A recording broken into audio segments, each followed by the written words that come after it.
So we're gonna start by piecing together our Christmas tree placemat. So here's the sample. The one we're making is not exactly like this because this one has a few more pieces and it's a little harder. So I simplified the pattern to make it maybe hopefully a little bit quicker. I also wrote your instructions on the chalkboard because I am a teacher. So those are in inches.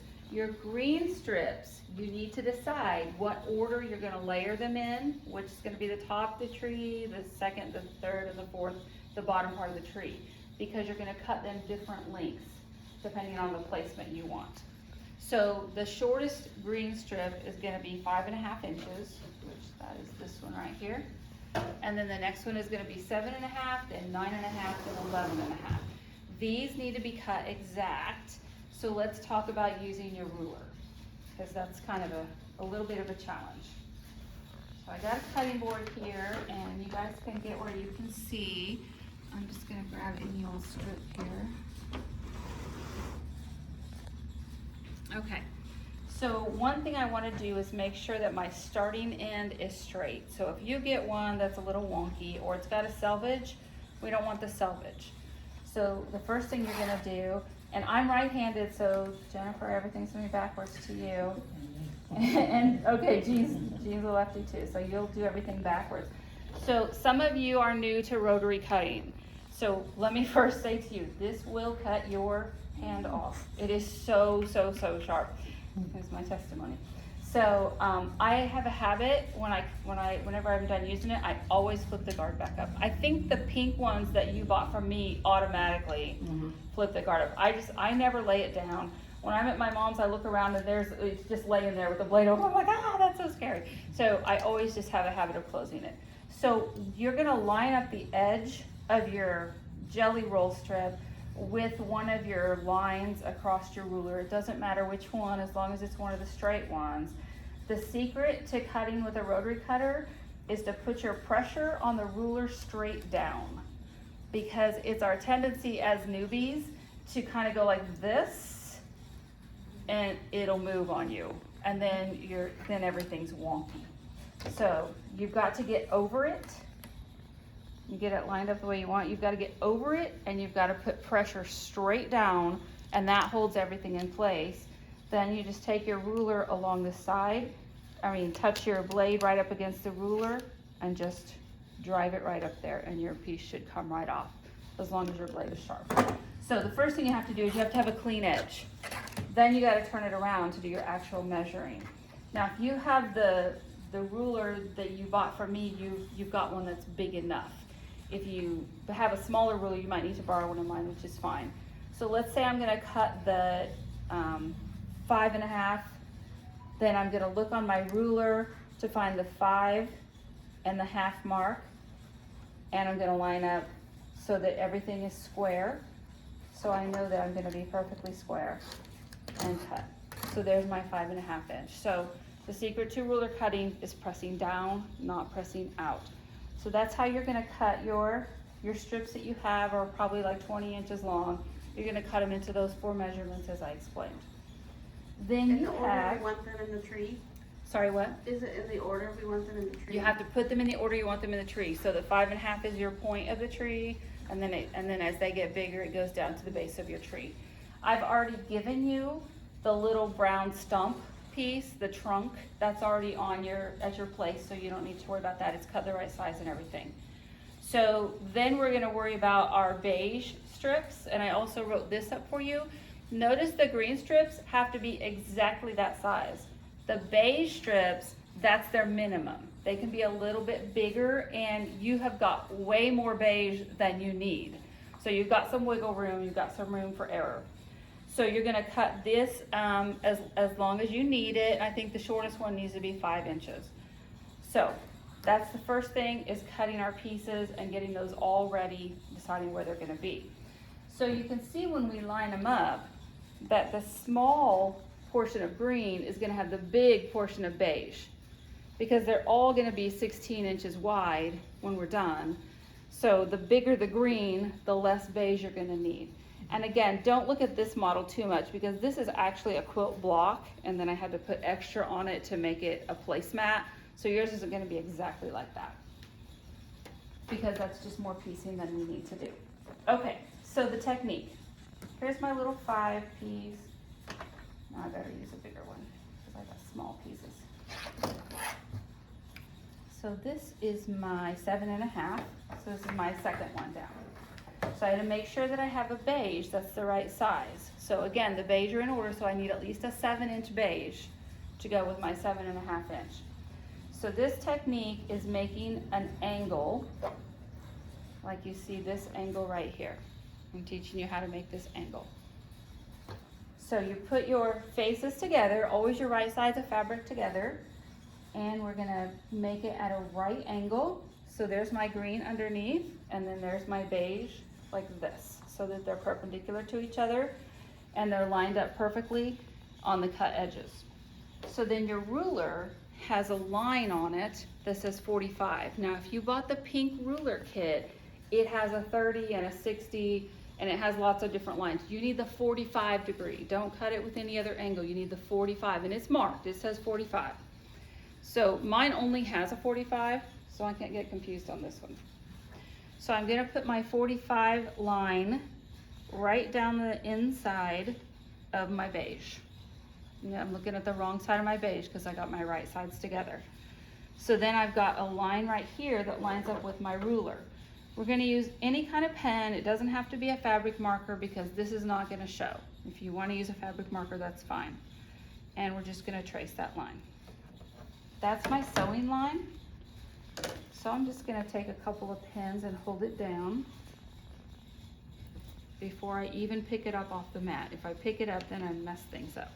Now here's my little test. I'm gonna fold it back and you can see that my angle's gonna be like a Christmas tree. If you pin it the wrong way and you fold it back this way, you're gonna be like, oh, my Christmas tree's upside down. And I've had to rip out 2 seams just today doing this, so don't be surprised if that happens. So I'm just gonna sew this real quick and let you see how it works. That's why I included a seam ripper for you.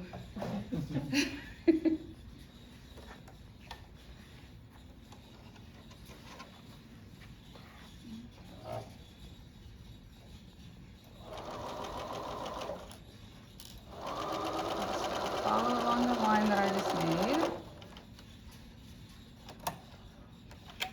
Now before I cut it, I'm gonna open it up and see if it made the shape that I wanted to make. And it did. Sometimes it doesn't. But it did this time, so I know that I can cut it. So this is the excess. So I'm just gonna cut about a 1/4 inch, because we do 1/4 inch seams in quilting, along there. And then I'm just gonna go press it open.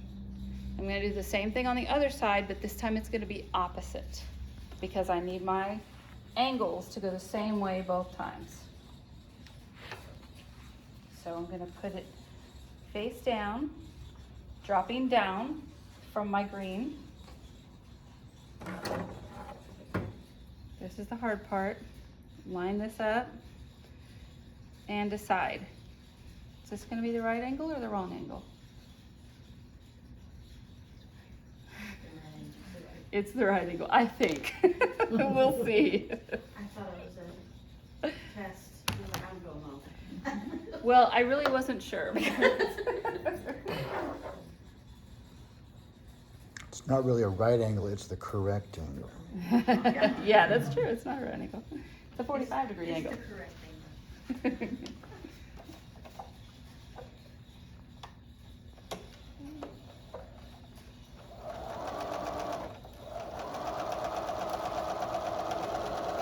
And that's always the big surprise to see if I did it right. Ta-da! So then we're gonna trim this off.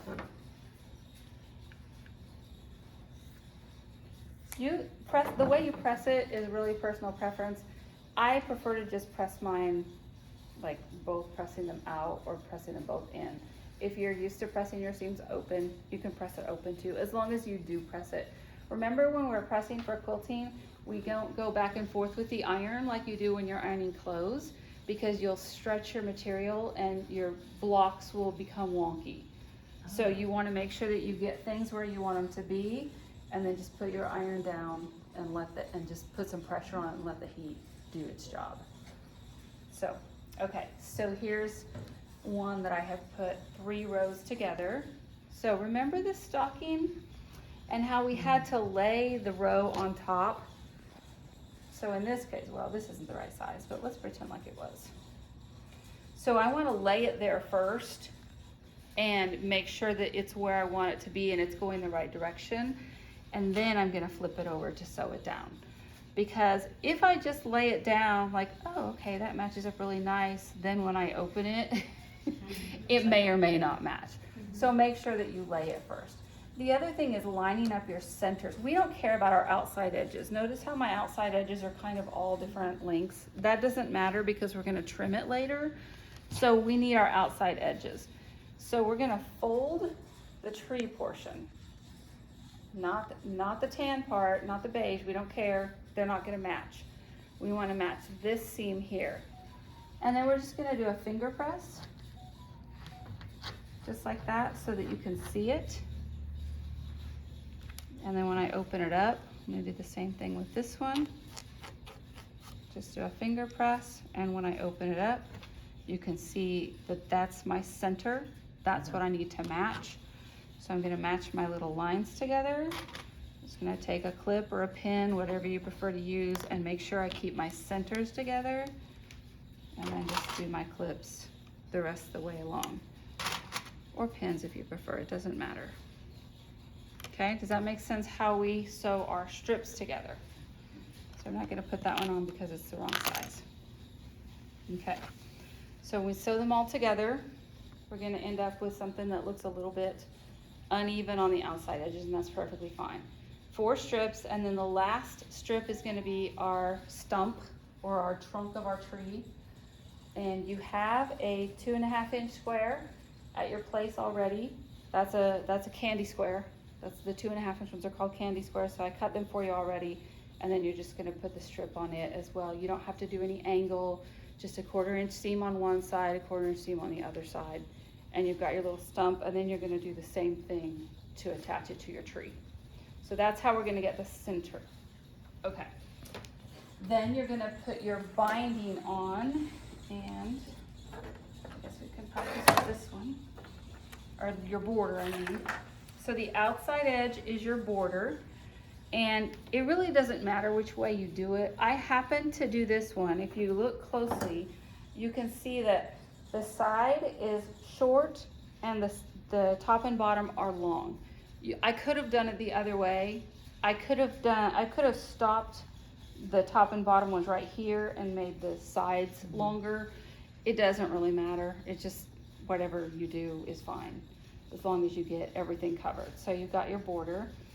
And then we're gonna use our technique that we used before, where we use the box and the spray, and we're gonna put our quilt sandwich together. So I'm not gonna show you that right now because we learned it a couple of weeks ago, and if you need help when you get to that point, then I'll help you. So we've got the sandwich. So we've got our backing, we've got batting in the middle, and we've got our front. And it doesn't matter that my backing and batting is bigger. In fact, I want my backing and batting to be bigger because when I do my quilting, it's gonna scrunch things up a little bit. And if I had cut them all exactly the same size, it wouldn't match up when I was done. So when I'm done quilting all of this, then I'm gonna trim it up, okay? So what I did for my quilting is I took a ruler and I just followed along from the point of my tree, and I just drew a line with my fabric marker. Now at this point you are going to need a fabric marker and not a real pen or pencil, because otherwise it's going to stay there. So I've got 2 of these floating around, and you can share them if you don't have one. The blue side is you have to get it wet to make it come off, and the purple side is air dry. So when it gets just after time, it just fades away. The problem is I was working on this one today and I did the purple one, and by the time I got to the last of the seams that I did, my marking was gone. I was like, where to go? And I had to kind of guess where it was. So, you know, it's kind of a blessing and a curse that it fades away. Sometimes it fades away a little faster than you want it to. But anyway, so you're gonna do your markings, and you can do it how you want, but the back of this one shows really well what I did. I put a seam down the middle of my tree, and then I just kind of followed the lines of the Christmas tree for my first stitching on each side. So I followed the Christmas tree, the top of it, and I drew a line. From there, I wanted to do 1 inch increments. And you can make it bigger than an inch if you don't want to spend quite as much time quilting. It's up to you. You can make it smaller than an inch if you want it to be tighter quilted. An inch seemed like a good idea to me. So from there, with my first purple line, I line up my 1 inch mark and I did another purple line. And I didn't personally want to quilt out here on the border. I just wanted to quilt inside the original square. So then I've got a line here, then I move my ruler again, I've got a line here, I move my ruler again, I've got a line here. And I did this all the way, and then I just turned it over and went the other way. So from my first line, and I started from the center, everything goes from the center. I drew a line, move an inch, draw a line, move an inch, draw a line, and then I did the same thing on the other side. So once it's all drawn, and I've got my quilt sandwich all put together, then I'm gonna run it through my machine to quilt it. I know that some of you don't have a walking foot or a dual feed foot on your machine and you were concerned about that. I did this, as much as what is done right now, I did on this machine which has no walking foot. So it was fine. I think the answer is gonna be to make your stitch a little bit longer. So maybe take your stitch up to a 4 or even a 4.5. And pay attention to it. If you see it starting to scrunch, then stop right there, put your needle down, pick your foot up, and rearrange it with your fingers, and then put it back down. And sometimes you kind of have to stretch it and move it with your fingers. But I think you're gonna be fine if you don't have a walking foot, because this was done without, and it turned out okay. It's not done, obviously. But we're gonna pretend like it's done, because I wanna show you how to do the next step. So, here I am, I got my quilting all done. My cutting board's smaller than you guys'. Do you wanna use mine? Oh yeah, maybe so, thank you. Thank you, ma'am. Mm-hmm.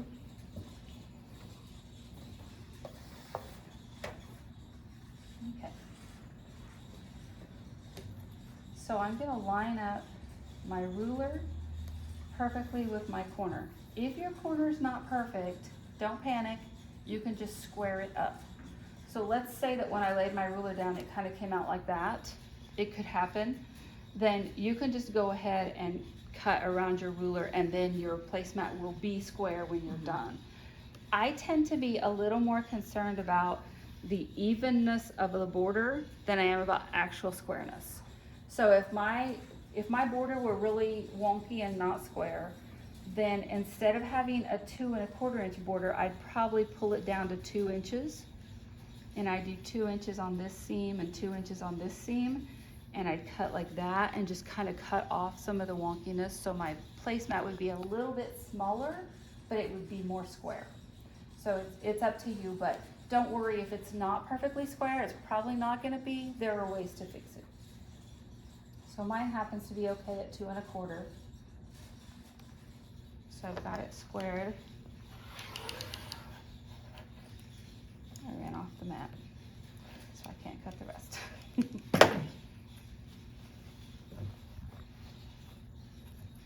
At home I have a giant mat that covers the whole world.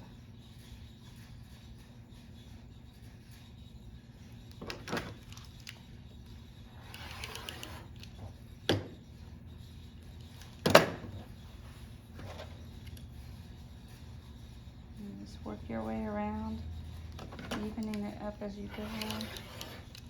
Oops, I forgot a piece. Okay, move right here. I know I put my back to the camera.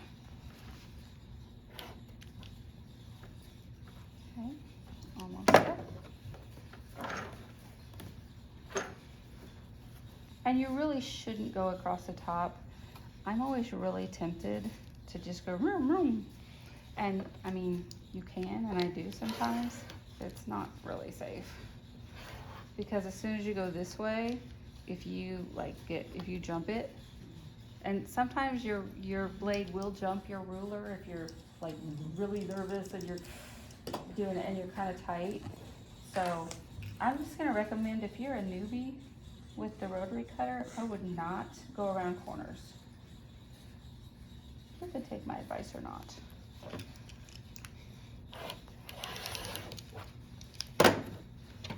And one more. Of course, the other tip is just move your body so that you're still, if your table is small enough, like here I need to go that way. I need to go that way. Okay, so I've squared them up. So that turned out okay. So now I need to put the binding on. Okay, so for binding, you need 2 jelly roll strips. Let's put a, what are we gonna put on them? Let's put green polka dots. So we have 2 of these. I'm gonna 2 of these. Okay, we'll use these. No, I don't wanna use those in case you guys want them. I'll use these, because you guys don't want these. Okay, again, we're gonna do the same concept that we did here to put our binding pieces together, because we can't use 2 pieces, we have to use one really long piece, and we're gonna go wrap it all the way around. So the first thing I have to do is make sure that my ends are squared up. And this one has a selvage, which I don't wanna use. Oop.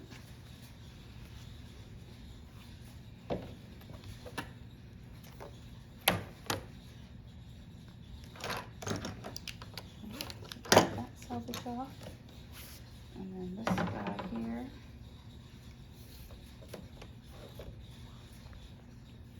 I'm just gonna take both of these at once.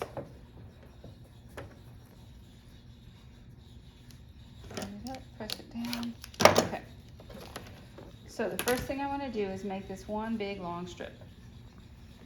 Now I very well could just sew these across right here. I could do that, and that would be actually fine, but it doesn't give it that nice clean look when you're you get some bulk right there. So we're trying to eliminate the bulk by making the same kind of corner as that, the 45-degree corner. So I'm gonna lay one of them down face up. I'm gonna lay the other one down face down. Now I gotta think about this. When I open them up, I want them to make a line. So I gotta make sure I sew it that way. If I sewed it this way, then when I opened them up, they would make something else. So I want them to make a straight line. When we're doing the border or the, do we need the material to match?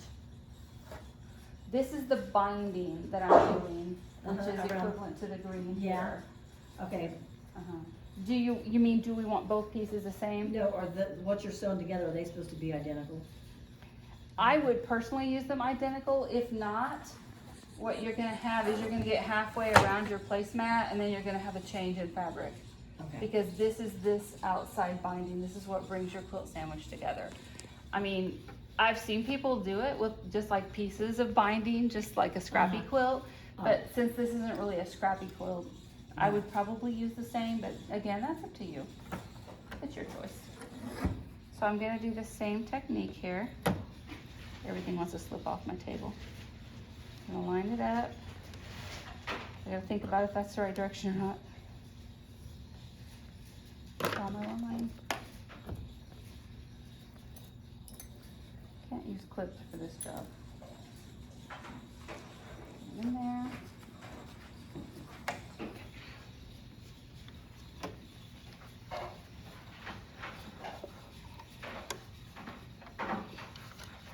Could somebody turn on an iron, because I'm gonna use that next.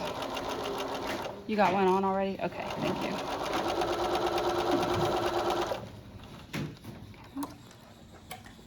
Moment of truth. Did it, okay. That's what I want it to be, a straight line, so I'm gonna cut this off.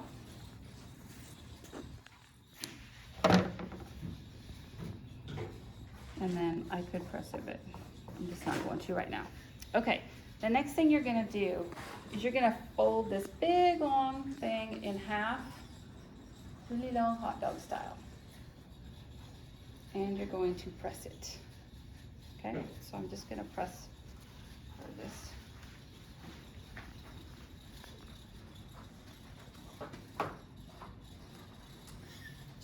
don't know what happened to this ironing pad.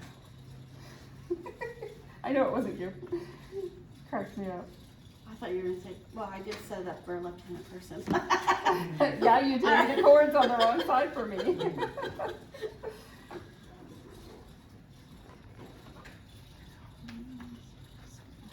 So just fold it the whole way down. The whole way down.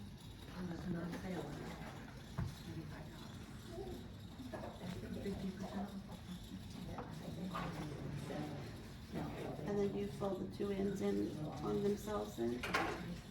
I am gonna show you what to do with the two ends. When we get there.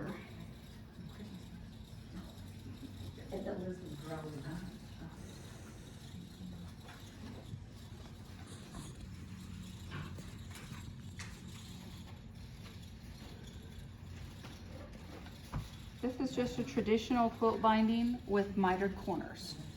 So if you already know how to do that, or if you know that terminology, just a binding with mitered corners. So we're gonna take one of our ends and we're gonna leave a big long tail. I'm just gonna start kind of in the middle at the bottom. Right about there. And I'm gonna sew it on the back actually, sorry.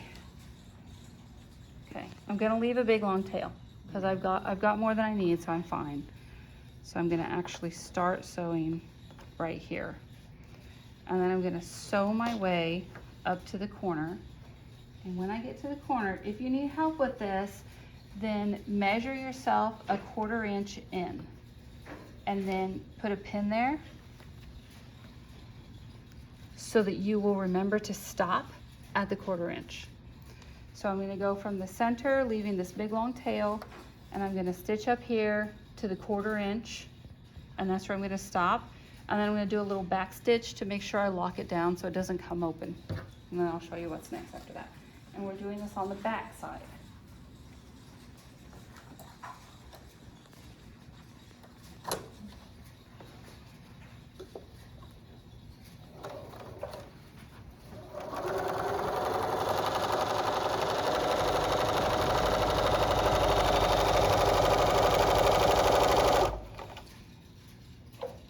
To my pin. Okay, I'm going to back stitch a smidge. Okay. All right. So I'm going to do the first mitered corner. A mitered corner is like a picture frame corner with the angle. So I'm going to take my tail here and I'm going to fold it straight up. So notice that the edge of my placemat goes with the edge of my binding, and then this is kind of at a 90-degree angle. Okay, that's where I'm gonna start next. I'm gonna fold back down, just hold everything in place, and fold it back down. This gets easier with practice, so your second corner will be easier than your first corner. Kind of like the hospital corner on the bed. It is kind of like that. Okay, so I'm just using a binding clip just to hold it in place while I get ready to sew. This is why they call them binding clips, right? Okay, and then I'm gonna go down here. And again, I do this all day long every day, so I can probably eyeball where my 1/4 inch is. But if you don't feel good about it, then just put yourself a pin down there about the 1/4 inch so you'll remind yourself to stop. Okay, so we're gonna do this next one. Oh, when you start, you're not gonna quite start all the way at the top because you don't wanna catch that fold in. You know, we've got that 45-degree fold in there.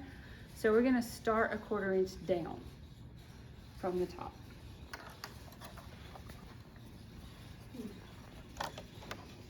You don't wanna catch that fold in.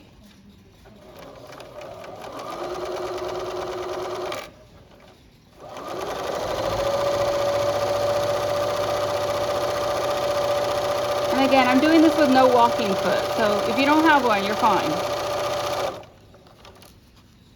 I do use one at home just because I have one, but. Okay, I'm gonna do a little lock stitch at the end.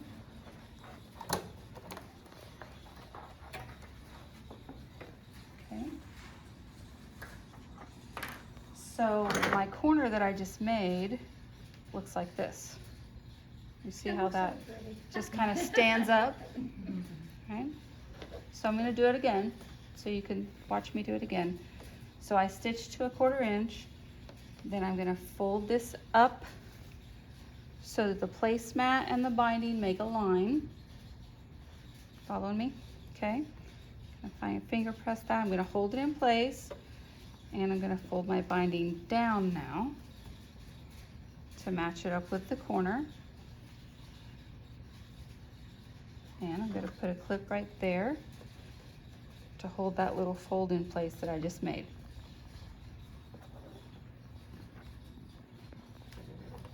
And then I'm going to sew down again, stopping at a 1/4 inch. Now see, here's my little fold that I made earlier, where I sewed it together. I didn't press mine, so it's a little puffy. But notice half of the seam is over here and the other half of the seam is over here. So they're not overlapping each other, so they're not making this big old bulky spot that you have to sew over. And that's why we do that angled fold. Okay, so I'm going to do this one. Again, I'm starting a 1/4 inch down because I don't want to catch that fold that I just made into my seam.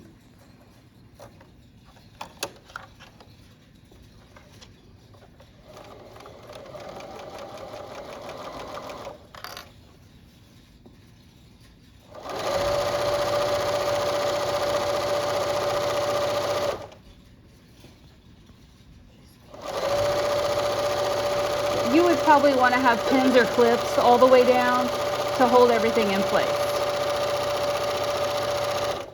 It's a practice thing.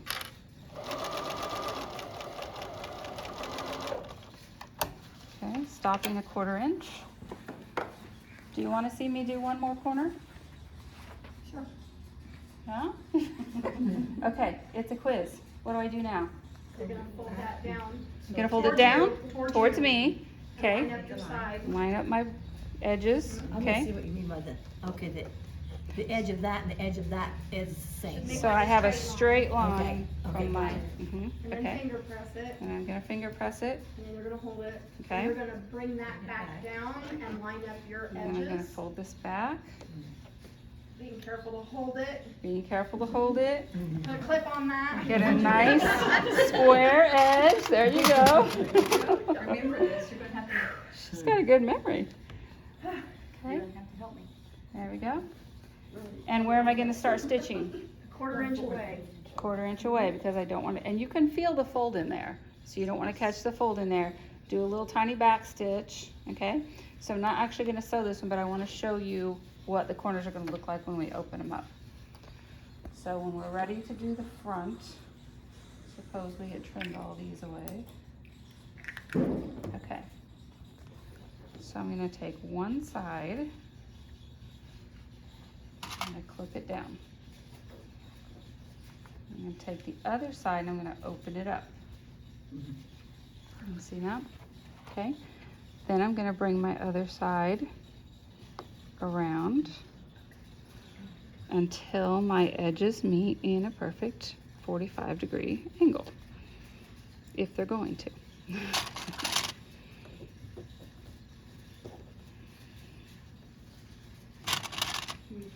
And then I'm just gonna clip around. Okay, you see my little mitered corner? Cool. I got my little angle there. Yep. So then, this is where you might want to change your thread to match whatever you're using. Actually, I did it in white. You can do whatever you want. But if you wanted to change your thread, then you would just go and stitch. Don't worry about a 1/4 inch. Just stitch right along the edge of this fold to hold down your border all the way around. Now you're gonna see that on the back side. You can see it on the green, but that's okay. Because well, for me, it's the same color as my quilting thread. So it's fine, it just keeps the continuity. So I'm stitching it down just barely along the edge and making sure that my miter corners are staying down. I usually hold it with my finger or maybe with a pin while I go around the corner. Let's talk about going around corners. Okay. Andrew's like, yes, let's do it. Okay. This should be the last thing, and then you're ready to get started. So I'm lining my needle up with just the edge of my fold. Don't worry about your 1/4 inch anymore. And I'm just running right along the edge of my fold. You see it coming out the back side, how close it is to the edge of the fold? Mm-hmm. Your seam ripper is kind of helpful right here because it can go places that your fingers can't. So I like to hold my corner down with my seam ripper as I go under the foot. That's just an accident waiting to happen. Okay, now I always stop with my needle down. If your machine has a needle down setting, you can turn that on. I don't think this one does. Now my needle's down, so it's gonna hold everything in place. So I'm gonna pick my foot up, I'm gonna turn it 90 degrees, put my foot back down, and carry on my merry way.